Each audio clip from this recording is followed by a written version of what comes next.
Bismillahirrahmanirrahim. Assalamu alaikum dear students. Welcome to your channel The Anatomy Canvas, and in today's class we are going to discuss with the MCQs of the neuroanatomy with their explanation. So let's start. The first MCQ is that which of the following is not true about the dural venous sinuses. So options are the drain venous blood from the brain, delivering it to the internal jugular vein. So look at the stem. We are finding which is not true about dural venous sinus. So first of the option is true because all of the dural venous sinuses drain into the internal jugular vein. You can see through this diagram as well. These all dural venous sinuses are draining into the internal jugular vein. They are bounded by the two layers of the dura mater. Yes, they are bounded by two layers of the dura mater. They are not found in the spinal cord. Yes, it is true, and they contain the circulating CSFs. So this option is false, and the key is the D, because as the name indicates, these are the dural venous sinuses and they contain the venous blood. So the next question is that the 56-year-old woman complains of irregular swaying gait, drifting to the right side and when walking, and difficulty in keeping her balance when standing still. On examination, she had diminished tone of the muscles of her right upper limb, seen when the elbow and the wrist joints were passively flexed and then extended, right-sided tremors when asked to stretch out her arms in front of her, and she was not able to perform the quick alternating movements. So look at the stem. I have written all these signs and symptoms in bold letters to help you that they are irregular swaying gait, drifting to right, problem in the balance, diminished tone of the muscle on the right side, again the right-sided tremors, and quick alternating movements which are difficult to perform by her. So the most likely diagnosis in the patient is, these are the different options, that the right cerebellar tumor, left cerebellar, right cerebral damage, left cerebral damage, and the brain stem herniation. So remember please, all these are the sign and symptoms of the cerebellar disease. So first two you have to write down, you have to select these first two options. Next is as all the pathway to the cerebellum, that is the spinocerebellar pathway, both anterior and posterior are ipsilateral. So the correct option is the right cerebellar tumor, because right side is affected and the pathway are ipsilateral. So option A is the correct answer. Next question is, the 35-year-old woman was admitted to hospital for the investigation. She had symptoms of analgesia. Remember, first is analgesia. Then she has thermoanesthesia, that is loss of temperature sense, on medial side of both the hand persisting for 6 months. On physical examination, she had considerably reduced pain and temperature sense involving the region C8 to T1 dermatomes of both the hands. But 2-point discrimination was perfectly normal. No further signs were discovered. Using your knowledge of neuroanatomy, which tract were involved in this pathologic condition? So please look at the condition. First is analgesia, that is loss of the pain, and second is thromboanesthesia, that is the loss of the temperature. So these are the sensations which are carried by the spinothalamic tracts. Next important point is that the 2-point discrimination is absolutely normal. It means the dorsal column is not affected. Then you are looking at the area which is affected, that is C8 and T1, and also both the sides are affected. So if right side will be affected, we can say the tract on the left side is involved, and if left is affected, we will say the right is involved. So as both the tracts are involved, it means that there is a lesion in the anterior white commissure where the pathway carrying the pain and the temperature sensations are crossing to the opposite side. So tracts of both the sides are affected in the area of the anterior commissure in the region of the C8 to T1. So option is the A answer. Next question is, which of the following best determines the tentorium cerebelli? So options are, it is a fold of the dura mater separating the cerebellum from the brainstem. It is the fold of the arachnoid matter separating cerebellum from brainstem. It is fold of arachnoid matter separating cerebrum from the cerebellum. And it is a fold of the dura mater separating the cerebrum from the cerebellum. So look at this diagram. This is the tentorium cerebelli, which is separating the cerebral cortex from the cerebellum, and it is the fold of the dura mater. So option D is the correct option. Next MCQ is that the septum pellucidum separates the fourth and the third ventricle, the lateral ventricle, upper and lower portions of the fourth ventricle, and central canal from the median aperture. So option is here you can say this is the area where septum pellucidum is present, and it is separating both the lateral ventricles. So option B is the correct option. Next MCQ is that which ventricle is located centrally within the brain superior to the hypothalamus. So it is the first ventricle, the second, the third and the fourth. So look at this diagram. First we have to remember that there are the third ventricle and fourth. There is no first and second ventricle. Second, the ventricle which is located centrally within the brain superior to hypothalamus is the third ventricle. So this is the area where hypothalamus is present, and this third ventricle is present superior to hypothalamus. So option C is the correct option. Next question is that the cerebral aqueduct links which spaces? Cerebral aqueduct link lateral ventricles to each other? No.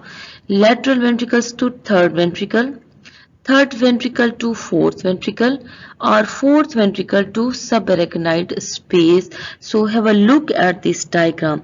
This is the cerebral aqueduct, and here is the fourth ventricle and here is the third ventricle, and it is connecting the third and fourth ventricle to each other. So option C is the correct option, that it connects the third ventricle to the fourth ventricle. Next MCQ is, a 39-year-old woman has had abnormal and uncontrollable movements for the past 6 months. These movements are spontaneous, unpredictable, and have almost continuous. Examination shows obvious chorea, that is involuntary, non-rhythmic, and persistent jerky movements of head, neck, and arms that continue during conversation. Patient seems distractible and has difficulty in completing the motor task. So which part of the brain is involved? So look at the sign and symptoms. These are abnormal, uncontrollable, spontaneous, unpredictable, with chorea and difficulty in preventing the motor task.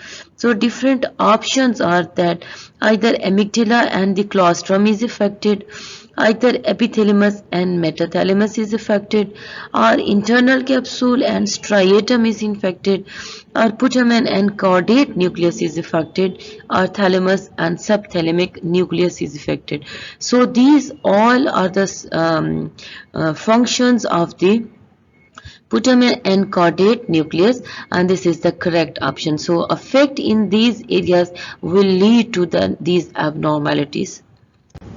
Next MCQ is that a 58-year-old man was seen by the neurologist because he had noticed development of the slight tremor of his left hand.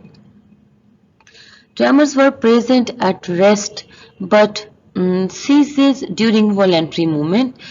On examination, the patient tended to perform all his movements slowly, and his face was almost mask-like. On passively moving the patient's arm, muscles show increased tone. There was slight jerky resistance to the movement. When asked to stand up, he stood, but with the posture, and when he walked, he did so by shuffling across the room. So these are the different symptoms, that is the tremor of his left hand, mask-like face, increased tone, jerky movements, and shuffling across the room. What is the problem with this patient according to your knowledge of the neuroanatomy? So different options are here. Remember, very simple, the mask-like face, the tremors which are present at rest but disappear during voluntary movement, and increased tone and jerky resistance to movement.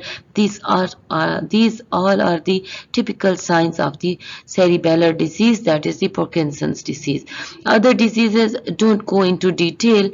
These are all other different diseases which are present, like Clover-Bussy syndrome is a syndrome in which there is the behavioral problems, Huntington disease in which there is the damage to the neurons, and other hemibilismus is a disease in which motor system is affected. So don't go into detail. Very simple is these are the simple tremors which disappear on voluntary movement, mask-like face, increased tone, and jerky resistance to movement.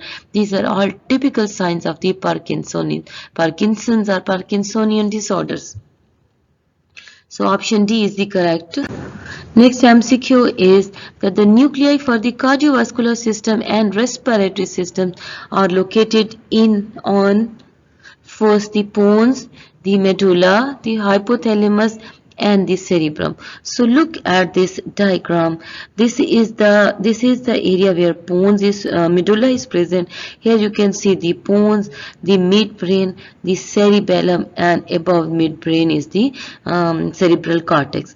So here you can see this is the voluntary ventral respiratory group and dorsal respiratory group, and in addition to this there is the medullary rhythmicity area. So correct option is the medulla, that both the cardiovascular system and respiratory systems are located in medulla. This is the correct option. Next MCQ is which of the following is not true about the pyramids of the medulla? So it's fiber control involuntary movements of the limb. So please remember which is not true. It's fiber control involuntary movements of the limb. They contain motor fibers only. They are composed of the fiber extending from the cerebrum to the spinal cord.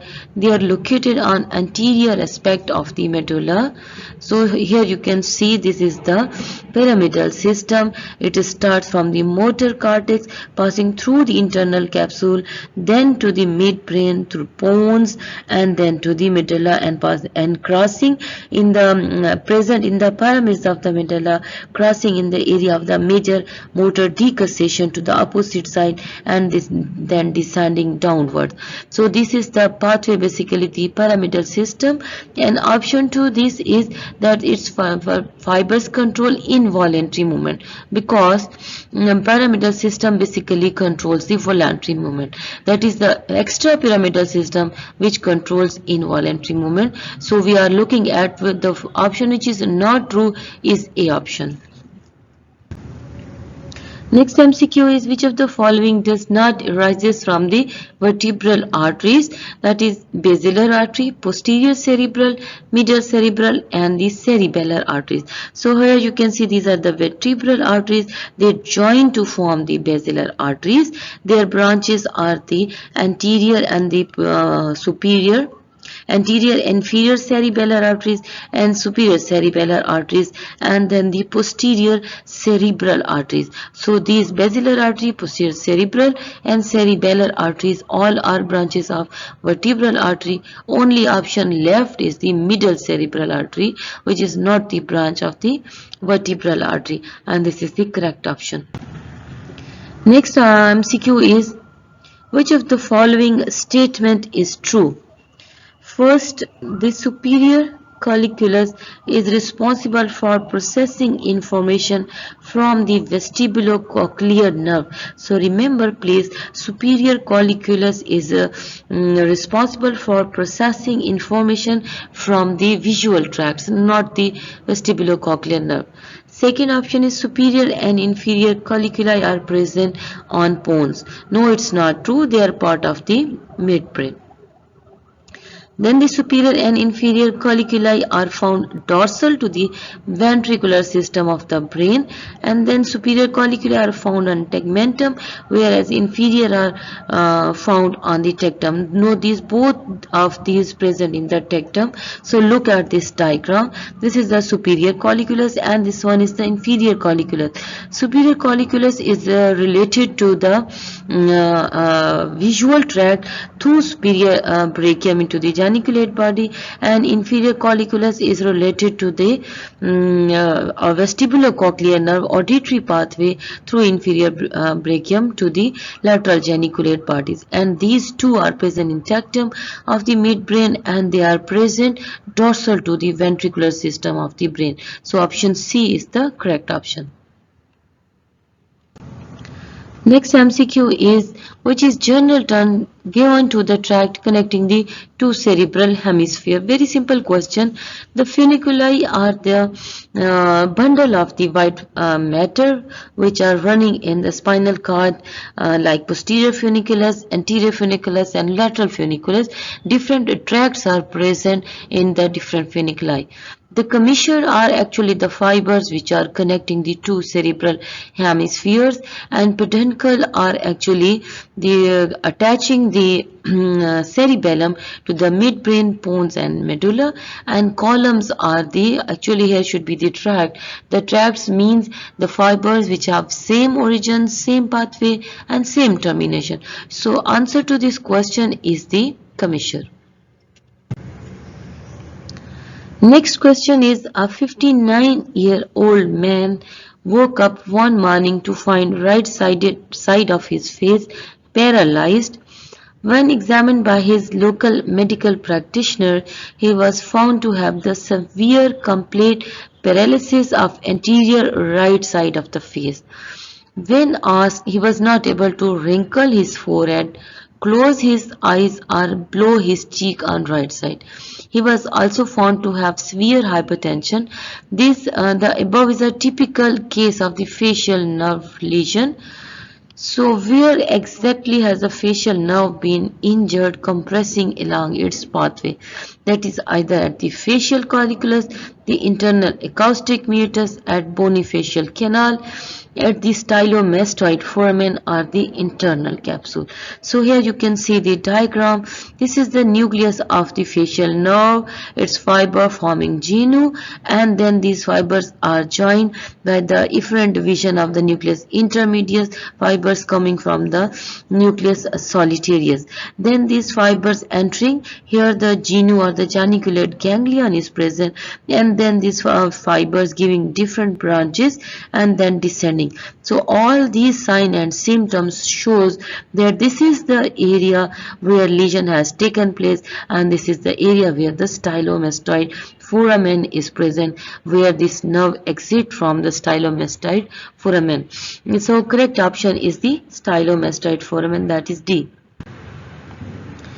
Next MCQ is that the neurosurgeon explained to his resident that she would attempt to remove a glioma, that is tumor of the glial cells located in the right middle frontal gyrus. Right middle frontal gyrus, by turning back a flap of the scalp and removing a rectangular piece of the overlying skull. So what are the names of the sulci and that lie above and below this gyrus? These are the different. Right middle frontal gyrus. The sulci which are present in area anterior and posterior, frontal sulcus, anterior middle frontal, lateral medial, middle inferior and superior inferior. So look at this diagram.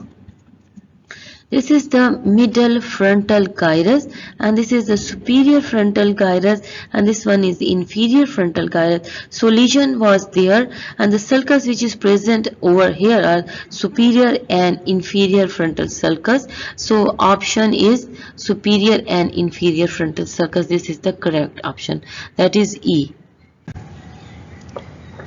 Next MCQ is when performing an autopsy, pathologist has great difficulty in finding central sulcus in each cerebral hemisphere. Since finding this sulcus is key, which landmark would you use to identify the central sulcus, the sulci and gyri? So, first option is arrangement in different on both sides. So, look at the diagram. This is the central sulcus and arrangement is same on both sides. Indents the inferior border of each hemisphere. This indents the superior border. Lies between 3/4 parallel gyri. No. Runs downwards, forwards on lateral side. Yes, this is the direction that it is going downward and forward. And this is smallest circle on supralateral surface. No, it is one of the large sulcus which is present on the supralateral surface. So option D is correct option. Next MCQ is lateral ventricle communicates with the third ventricle through aqueduct of Sylvius, foramen of Megendie, foramen of Monro, foramen of Luschka and central canal. So look at this diagram.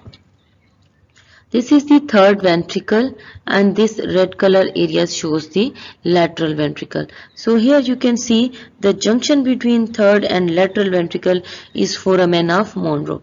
The aqueduct of Sylvius is present over here, which is connecting fourth ventricle to the third ventricle, and foramen of Magenta and foramen of Luschka are present in the fourth ventricle, and central canal is present in the spinal cord. So option C is the correct option, that foramen of Monro connects the lateral ventricle to the third ventricle. Next question is that these cranial nerve nuclei are present in the floor of the fourth ventricle except. These are the abducent nucleus, the facial nucleus in facial colliculus, dorsal motor nucleus of vagus, hypoglossal and vestibular nucleus. So look at this diagram, please.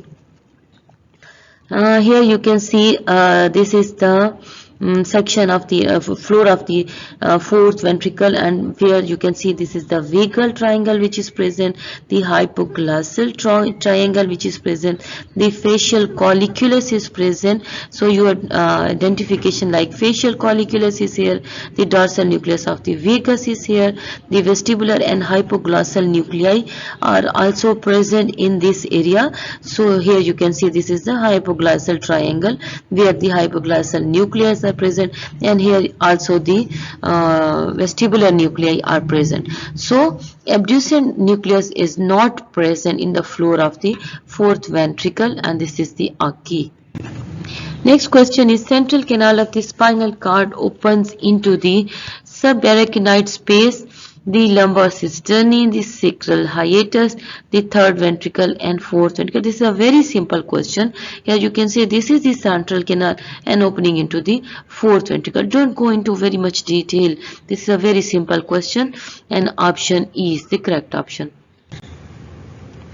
Next MCQ is floor of the ventricle is formed by fourth ventricle.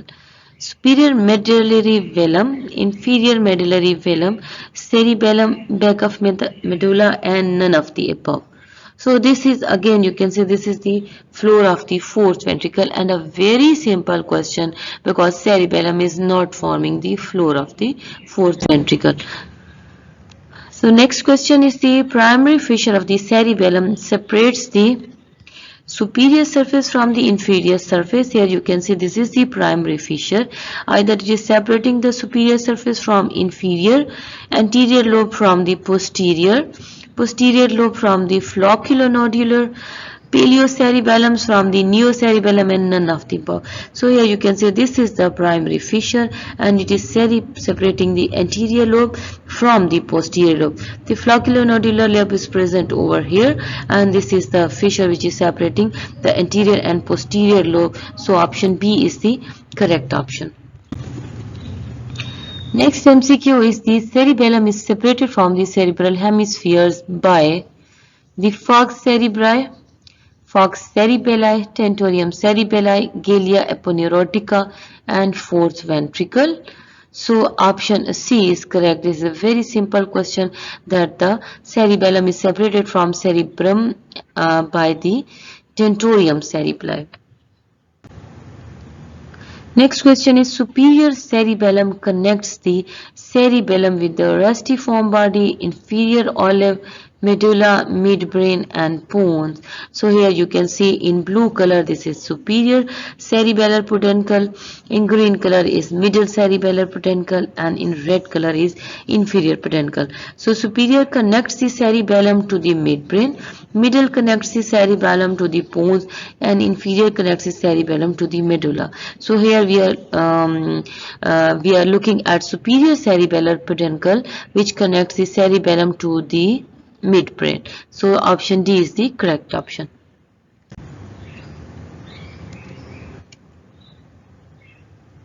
Next question is medulla contain all the following features except the hypoglycal trigone, the illa cinerea also called vagal trigone, area postrema, facial colliculus and pyramidal decussation. So this question is little bit different from the previous one where we were looking at the floor of the fourth ventricle, and here we are looking at the structures which are present in medulla. So look at this diagram. This is the illa cinerea also called the vagal trigone. Next to illa cinerea is the trigonum hypoglossi also called the hypoglossal area.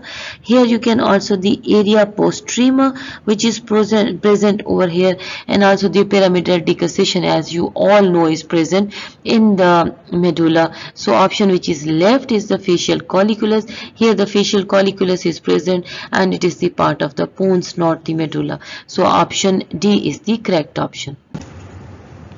Next question is that a 50-year-old woman was diagnosed as having advanced carcinoma of neoplastic infiltration of the posterior cranial fossa, especially the anterolateral part of the medulla oblongata. Which of the cranial nerve are most likely to be affected? So look at the scenario. This is showing that the anterolateral part of the medulla oblongata. So options are facial, vestibulocochlear, glossopharyngeal, vagus, olfactory, accessory, trigeminal, abducens, trochlear, oculomotor. So from anterolateral part of the medulla oblongata, the glossopharyngeal vagus nerve is it exits from this area. So these nerves will be affected, and this is the answer to this question. Next question is 43-year-old man was operated in the neck area of the right side. After discharge from the hospital, he noticed that he can only raise his right arm up to the shoulder and not above. Secondly, he cannot shrug his shoulder and shoulder is dropped. He reported to his doctor, who immediately diagnosed the problem. So which nerve, according to your knowledge, has been injured during this surgery? The accessory, facial, glossopharyngeal, phrenic and the trigeminal. So please remember the shrugging of the shoulder and dropping of the shoulder. Both these are the signs related to the accessory nerve. So answer to the question is accessory nerve, which is A option. Facial colliculus is formed by facial nerve only, facial nucleus only, facial and vagus, facial nerve and abducens nuclei, and facial and the trigeminal nuclei. So you know facial colliculus is formed by the fibers of the facial nerve and nucleus of the abducens nerve. So this is option D is correct option. Next question is that the hypoglossal nerve exits from the anterior median fissure, the pre-olivary, the post-olivary fissure, the horizontal fissure, the cerebellopontine fissure. So look at this diagram first. Here you can see this is the medulla oblongata, and here you can see the olives which are present, and then the pyramids are present, and then different nerves which are exiting through it. So first look at this. This is the hypoglossal nucleus which is present, and hypoglossal nerve, you can say this one is the hypoglossal nerve. So answer to the question is that it is exiting through the pre-olivary fissure. Here is the pre-olivary fissure from which hypoglossal nerve exits. In the midbrain, one of the following is incorrect. The substantia nigra contains nerve cells that secrete dopamine. This is correct option. The superior colliculus are related to the visual reflexes, yes. Inferior collicular related to auditory reflexes, yes. Inferior brachium connects the inferior colliculus with the lateral geniculate body, and the aqueduct of the sylvius connects third ventricle with the fourth ventricle. So this is not the lateral geniculate body, this is actually medial geniculate body, and this one is the incorrect option. Next question is, one of the following is not present in interpeduncular fossa, that is tuberous cinereum, the infundibulum of the pituitary gland, the mammillary body, posterior perforatory substance, and trochlear nerve. So answer to the question is the trochlear nerve, which exits posteriorly, and E is the correct option. It is not present in the interpeduncular fossa. Next question is, which of the following cortical area of the brain is present in the parietal lobe? The primary motor area. So here you can see this is the primary motor area. Then primary auditory area, the area 41 and 42. So here on lateral side you can see these are the primary auditory area which are present. Motor eye field, that is area number 8, which is present over here. The primary visual area, area 17, which is present over here in this part, and general sensory area, area 3, 1 and 2. So this is the central sulcus, and behind the central sulcus this is post central gyrus, where Brodmann's area 3, 1 and 2 is present, also called the sensory area, and these are part of the parietal lobe. So this is the correct option. Next question is that a 26-year-old male was brought to emergency department by his roommate who has attempted the suicide. On examination, his head was tilted to one side and there were marks of the longitudinal cuts on his neck extending from one sternocleidomastoid to the other. However, his carotids were intact and palpable. So, what was the main factor that prevented the death of this guy? The carotids lie within carotid sheath. Carotids lie deep to sternocleidomastoid. Carotids lie superficial to the vein. Carotids lie in the superficial fascia and the deep fascia. So answer to this question is that the carotids lie deep to the sternocleidomastoid. That is why this guy was prevented from the death, and option B is the correct option. Next question is that the 69 years old man with advanced tabes dorsalis. Tabes dorsalis is syphilitic infection of the spinal cord and the brain. So patient with a tabes dorsalis was asked to stand with his toes and heels together and eyes closed. He immediately started to sway violently, and if the nurse had not held onto his arm, he would have fallen down to the ground.